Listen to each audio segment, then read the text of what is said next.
नमस्कार दोस्तों, मैं किस्साबाज वाला लेकर आया हूँ विश्व विख्यात लेखकों की कहानियों का गुच्छा। दोस्तों, अगर हमारी कहानी आपको पसंद आए तो इसे लाइक, सब्सक्राइब और शेयर ज़रूर करें।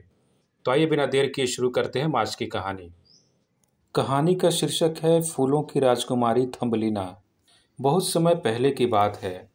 एक महिला अकेली रहती थी, उसकी कोई संतान नहीं थी। वो बेहद निराश हो गई थी कि एक रोज़ वो एक परी के पास गई। उस परी ने उसे एक बीज दिया और कहा घर जाकर इसे गमले में लगा देना। उस महिला ने वैसा ही किया। जब वह सुबह सोकर उठी तो उस बीज में से एक सुंदर जादुई फूल टुलिप उग चुका था।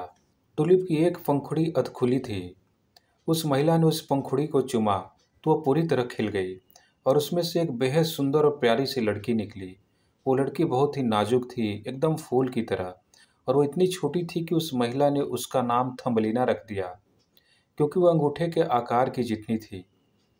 उस महिला ने कहा कि मैं तुम्हारी माँ हूँ और तुम्हें बहुत प्यार से रखूंगी। थम्बलिना भी बेहद खुश थी। वो फूलों के बिस्तर पर सोती और उसकी माँ उसका बहुत ख्याल रखती। एक रोज वो खेल रही थी तो एक मेढक की नज़र उस पर पड़ी। उसने सोचा, है लड़की तो बहुत ही सुंदर है, मैं अपने बेटे की शादी इससे करवाऊंगा। वो थम्बलिना को उठा कर ले गया। उसे देख मेढक का बदसूरत लड़का बहुत खुश हुआ। थम्बलिना को उन्होंने पास के तालाब के एक पत्ते पर रख दिया, जहाँ से वह चाह कर भी भाग नहीं सकती थी, और खुद शादी की तैयारियों में जुट गया। थम्बलिना रोने लगी। तभी एक तितली की नज़र उस पर पड़ी तो उसने उसे उठाकर फूलों के शहर में छोड़ दिया। तितली थम्बलिना के लिए कुछ खाने का इंतजाम करने गई थी और इतने में ही एक काले झिंगुर ने उसे देखा और उसकी खूबसूरती पर फिदा हो गया। लेकिन थम्बलिना ने उससे कहा कि हम लोग बहुत ही अलग प्राणी हैं। झिंगुर के दोस्तों ने भी कहा कि यह तो बहुत ही अजीब है, ये हमारी तरह सुंदर नहीं है। तो उन्होंने थम्बलिना को छोड़ दिया। थम्बलिना घर जाने का रास्ता ढूंढ रही थी और जंगल में भटकते भटकते वो एक बिल के पास पहुंची। बिल की मालकिन एक बूढ़ी चूहिया थी। उस चूहिया ने थम्बलिना को आसरा दिया, लेकिन बदले में उसके घर के सारे काम करने को कहा। साथ ही एक शर्त रखी कि चाय के समय थम्बलिना को उसे और उसके पड़ोसी चूहे मिस्टर मोल को कहानी भी सुनानी होगी। इतने में ही वो पड़ोसी चूहा मिस्टर मोल आया और उसने थम्बलिना को देखा।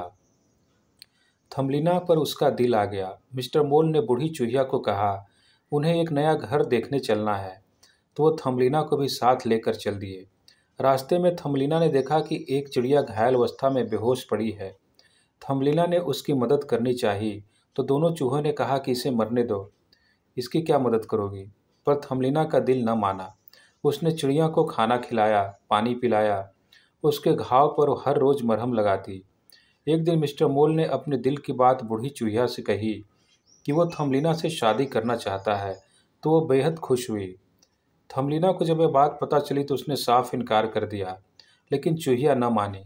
तब थम्बलिना ने कहा कि ठीक है, लेकिन एक आखिरी बार मुझे उस घायल चिड़िया से मिलना है। थम्बलिना जब वहाँ गई तो उसने देखा कि वो चिड़िया ठीक हो चुकी है और आसमान में उड़ रही है।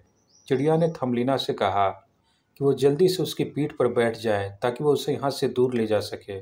थम्बलिना ने वैसा ही किया। चिड़िया उसे दूर फूलों के देश में ले गई। थम्बलिना ने देखा कि वहाँ एक सुंदर सा राजकुमार है। राजकुमार ने भी थम्बलिना को देखा तो देखते ही उस पर मुग्ध हो गया। थम्बलिना को भी राजकुमार से पहली नज़र में प्यार हो गया। राजकुमार बड़ी अदब से थम्बलिना के पास आया और अपना परिचय दिया कि मैं इस फूलों के देश का राजकुमार हूँ, क्या तुम मेरी रानी बनोगी। थम्बलिना शर्मा गई और उसे फूल के देश की ओर से पंख भी मिल गए, जिससे वो राजकुमार के साथ यहाँ वहाँ उड़कर सैर पर जा सके। दोनों खुशी खुशी रहने लगे। धन्यवाद।